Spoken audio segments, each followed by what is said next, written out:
boa noite. Seja bem-vindo ao nosso canal nessa noite. Nós queremos tratar nessa noite de mais um tema relacionado às doutrinas bíblicas. E desde já eu te convido a se inscrever no nosso canal, a deixar o seu like e ativar o sino para receber as notificações. Assim você estará contribuindo para o crescimento desse canal. E nós queremos tratar nessa noite de um dos temas relacionado à teologia. Um dos temas que são existentes na teologia. E o tema que nós iremos tratar nessa noite é sobre a composição física e espiritual do homem. É um tema que é trabalhado na antropologia bíblica, e a antropologia é uma ciência que faz parte da teologia sistemática. É uma das vertentes da teologia sistemática. E nós vamos pegar como base o texto que se encontra lá no livro do Gênesis, no capítulo 2, versículo 7. Diz assim o texto: E formou o Senhor Deus o homem do pó da terra, e soprou em seus narizes o fôlego de vida, e o homem foi feito alma vivente. Então o texto que nós lemos está narrando aqui a criação do homem, a origem do homem. E o texto nos diz que Deus formou o homem do pó da terra, ou seja, nós seres humanos somos compostos de elementos que existem no solo. E nós compreendemos que se Deus tivesse simplesmente feito aquela estrutura física, aquela estrutura de barro, e não tivesse soprado nos seus narizes ou nas suas narinas, não havia sentido algum. Mas o que é interessante diante de tudo isso é que Deus soprou nas narinas do homem o fôlego de vida. Deus soprou dentro de nós a sua própria vida. Deus nos deu vida. Deus colocou em nós a sua essência, colocou em nós a sua semelhança, a sua imagem e semelhança. Então, sendo assim, os temas que nós iremos tratar, esse texto é para nortear o nosso estudo, é o texto áureo do nosso estudo nessa noite. Mas antes de começarmos a entrar nesse assunto mais profundo, nós vamos fazer uma oração de agradecimento a Deus. Senhor, nosso Deus e nosso Pai, muito obrigado mais uma vez pela vida que o Senhor nos deu, pelo fôlego de vida na manhã deste dia. O Senhor nos deu fôlego de vida. Muito obrigado, Senhor. Nós te damos graças, nós te rendemos graças. Que o Senhor possa nos sustentar, que o Senhor possa glorificar o teu nome nas nossas vidas. A nossa alma se alegra muito em tua presença. Que o Senhor possa ser exaltado em nós. Nós glorificamos, nós bendizemos o teu nome.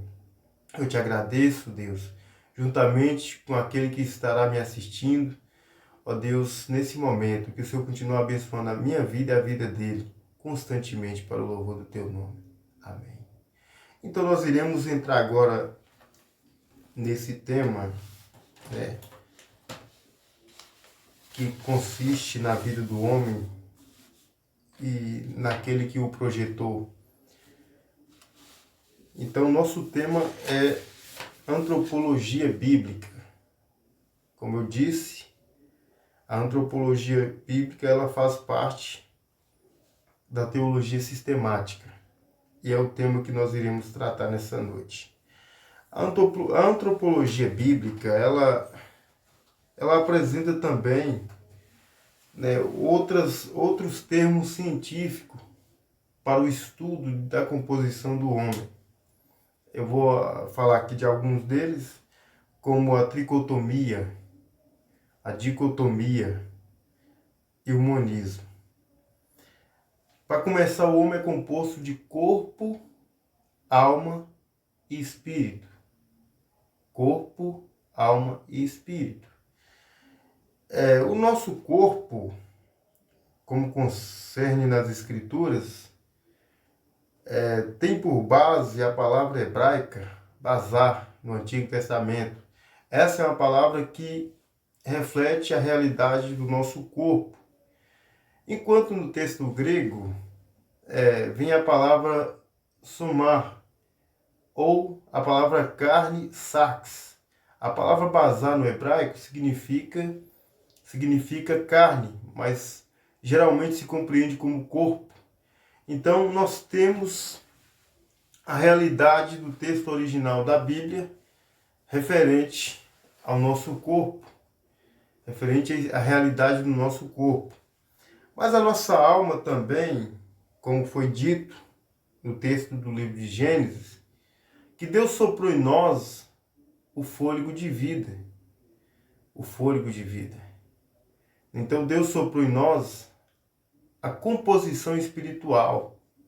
Nós somos compostos de uma parte também espiritual. Nós não somos simplesmente um ser com existência física.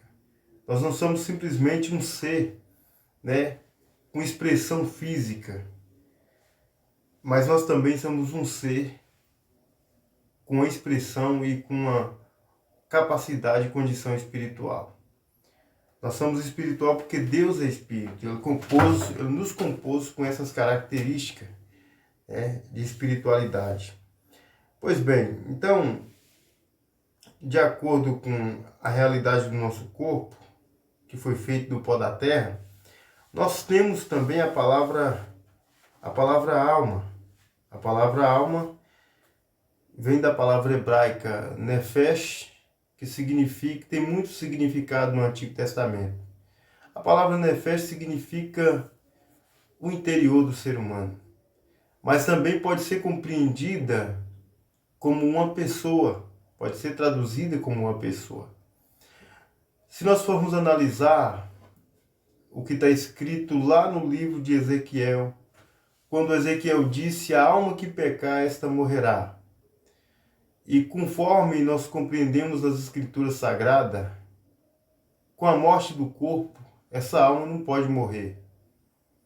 Nós iremos tratar disso mais à frente, mas o fato é que com a morte do corpo, a alma não morre, ela permanece.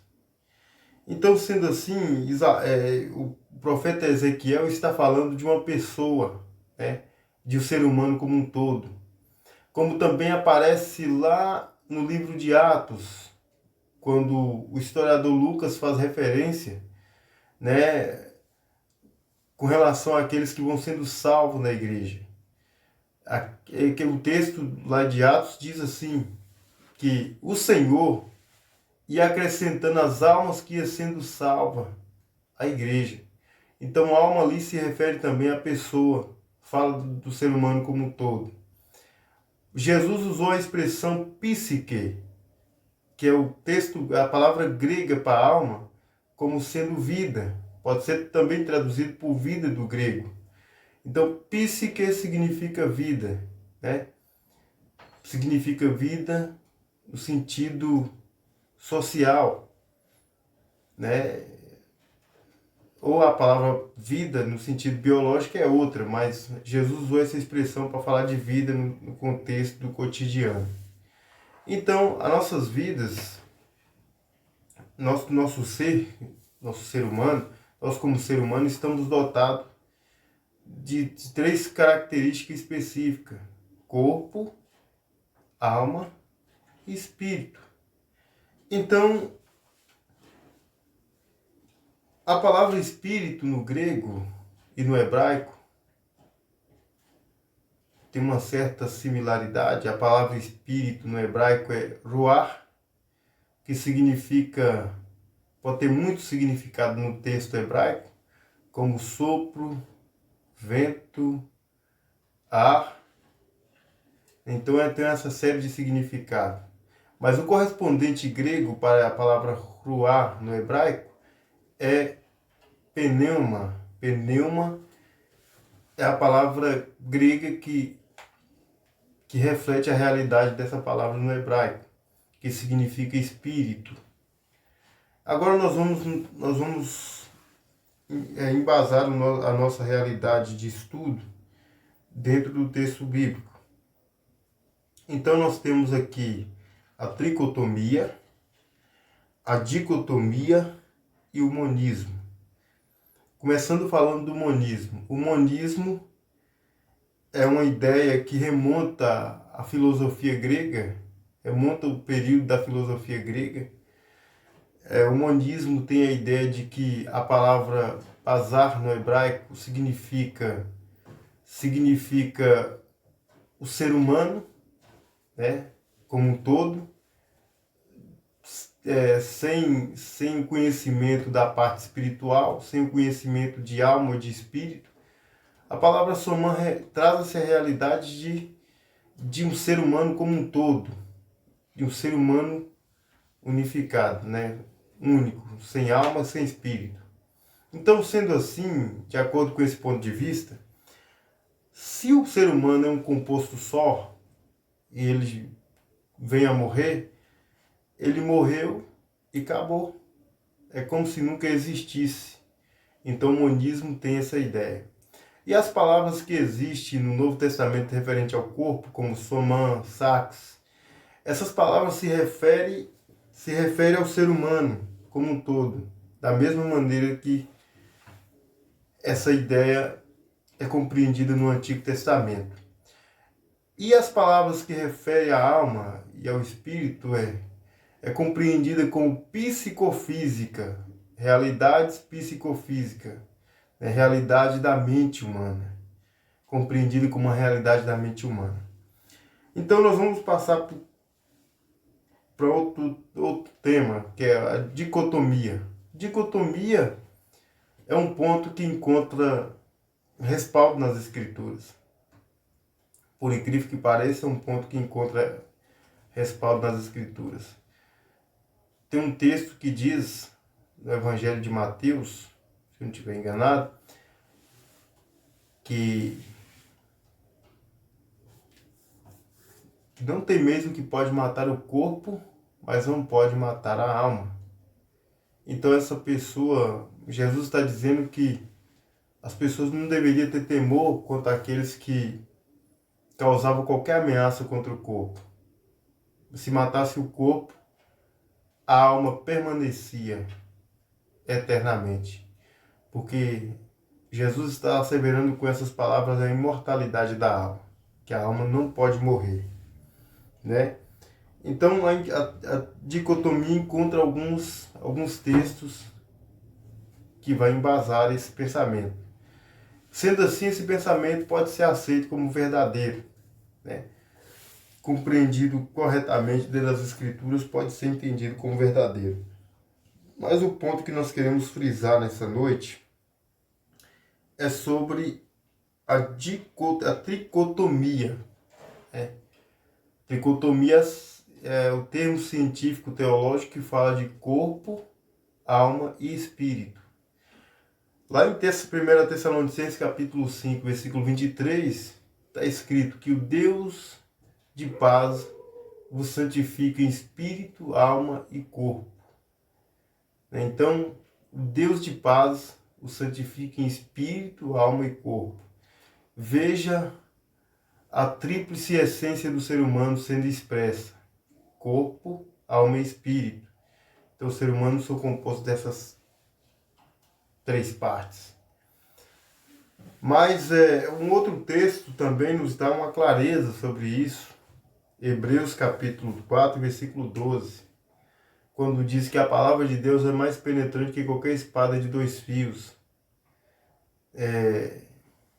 A ponto de dividir alma e espírito. Penetra as divisões da alma e do espírito juntas e medulas. E são aptas para discernir pensamentos e intenções do coração. Nós temos outro texto lá em Lucas capítulo 1, versículo 46 e 47, que diz: quando Maria ela está orando a Deus, ela diz: o meu espírito, a minha alma alegra em Deus,